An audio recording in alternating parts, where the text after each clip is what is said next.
Kumusta mga bro and friends? Ganito pala maging isang delivery man.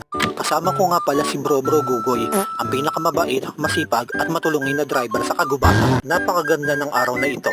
Parang asawa ko, napakaganda. I love you. Nandito na kami sa delivery area at kailangan ko bumaba para magpa-assist. Kita naman sa lakad ko, may edad na kasi mga bro and friends. Sana ma-receive kami agad, may 5 booking pa kasi kami. Ayun lang, lumabas daw si client. Mga ilang araw kaya yun bago bumalik. Pero okay lang, willing to wait naman ako. Dahil ang tunay na gumamahal, marunong maghintay sa tamang panahon. Ano ba itong pinagsasabi ko?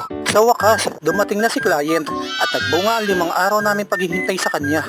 Sigurado, malaki-laking tip ang ibibigay sa amin ni client. Kasi pati ang kasama kong driver ay tumulong na. Kaya maghahanap na kami ng kakainan. Hanggang dito na lang mga bro and friends. Paalam!